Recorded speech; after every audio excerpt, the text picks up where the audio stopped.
let's talk about the deposition planning template. So this is our template when we know depositions are coming up or we're going to be taking or defending depositions. And one thing that we always want to do is make sure the lawyer has a current vacation letter on file, so you don't get notice of depositions that you can't attend. So that's important to do. Take a deposition. So we have two categories under this template. One is when you're the one taking the deposition, and one is when you're defending the deposition, because your steps will be different, obviously. So under the category of take a deposition, one thing you'll do is ask opposing counsel for available dates. Otherwise, you're just going to have to renotice all of them. So you might as well get coordinated in that way. Then you're going to have your notice drafted, and this allows you to assign that to someone if someone else will be drafting it in your office, and to have a deadline by which they should have it to you. You'll ask, you'll include in that notice whether or not it's going to be videotaped, and you have to give 15 days notice if you intend to take it by videotape. And you have to include that in your notice that you're taking it by videotape. Or you could get there, you could have your videographer there, and they could say, you didn't put it in your notice, no video. I like to take video because 80% or some very large portion of communication is nonverbal. Well, when you hear that large of a portion is nonverbal, it seems like the videotape would be more important than the transcript. So you definitely, if you can afford it, and it is a little bit more expensive, it's nice if you can take a video deposition. And if you think about it, if you read a transcript and you just saw on the paper no, that's one thing. If you're watching them in a video deposition and they hesitated and they looked around, they kept looking at their lawyer, then they screamed no, that would be very different, wouldn't it? Your reaction to that would be very different than just reading the word no on a piece of paper. So it is powerful. You also need to decide if you're going to include a ducus tecum. So the ducus tecum is a request for information for documents, and if it's a party, and you'll notice when we cursor over our little I's, we get more information. If it's for a party, you cannot circumvent the 30-day rule. That a party would have 30 days normally to answer discovery. They still get it. You can't circumvent that by just taking their deposition really quick. Wouldn't that be nice, though? So you have to give them 30 days notice. If you'd rather do discovery first and then take their deposition, you might consider that in your timeline. If it's a non-party, there's not a 30-day rule. It's just reasonable notice and reasonable time period. So consider that when you're deciding if you want to request that they bring documents to the deposition. There is a deposition on written question. So you'll want to consider if you want to use that. These are good when you're only seeking business records affidavit type questions, and there's companies that do this. You just provide the questions and send them to the company. So in a deposition on written question, you don't actually attend the deposition, just the court reporter does, and they submit to them written questions, and the normal ones would be the business record prove up. Are these documents that you keep in the ordinary course of business, so on and so forth. And then you might, in certain circumstances, have additional questions.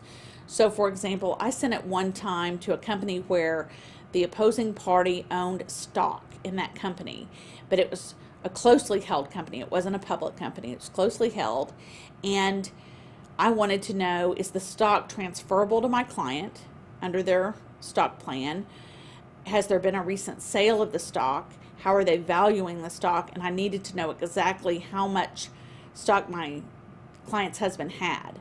So that was something that was just limited questions. I didn't need to take a full deposition, but I sent a court reporter with a deposition on written question.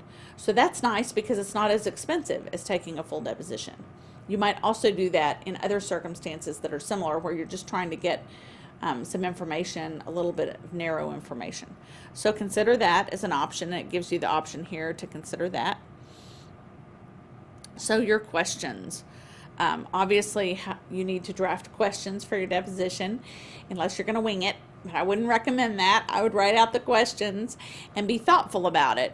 And we have included here under the I things you should think about. So what do you need to prove? Look at your pleading. What are the elements of proof? What are they going to say bad about your client? So what's the bad facts that you need to know ahead? You can use the deposition to nail down their story before their lawyer has kind of given them a different spin on their story. So earlier in the case would be helpful to that. What admissions are they willing to make? Sometimes you're preparing for a case and maybe half of it they're agreeing to. You don't even need to prove certain facts. So if you can get them to admit certain things, that'll narrow your preparation for your hearing or your trial. Find out what the support is for their story. So do they have other people who witnessed whatever their story is and what they're telling you?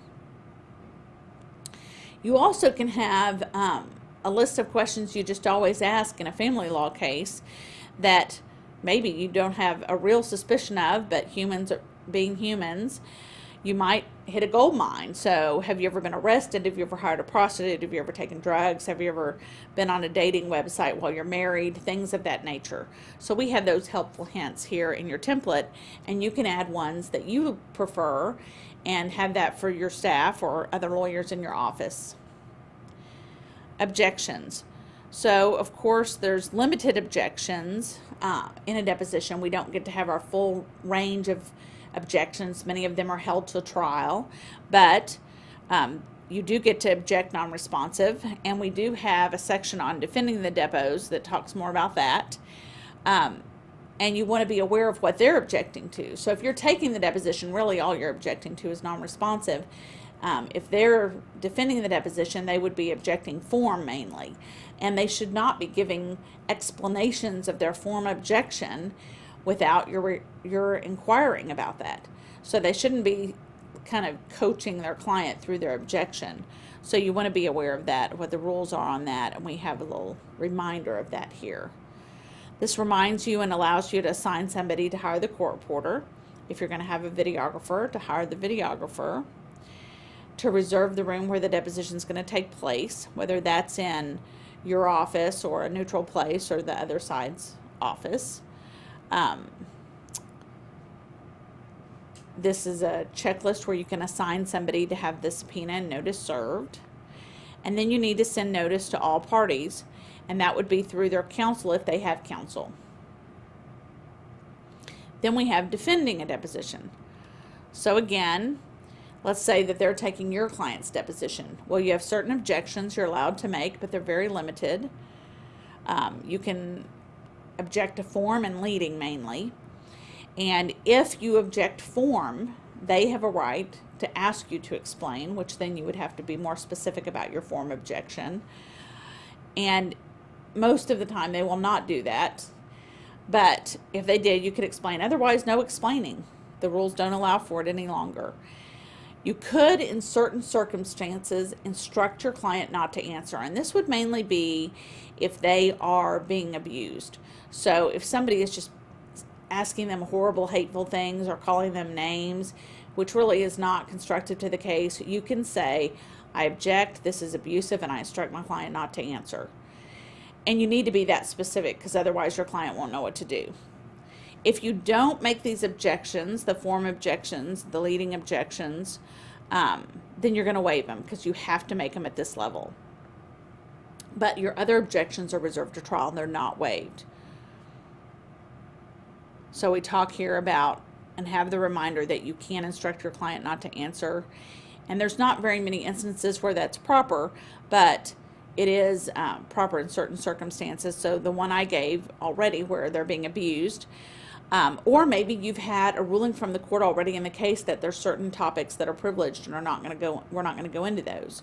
So in that instance, that'd be more common maybe in a civil business case, but in that instance, you could object them not to answer pursuant to the court's ruling.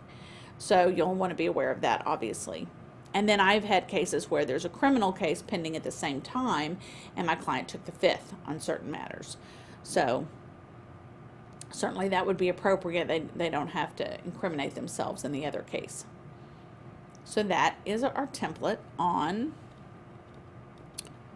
getting ready for your deposition planning.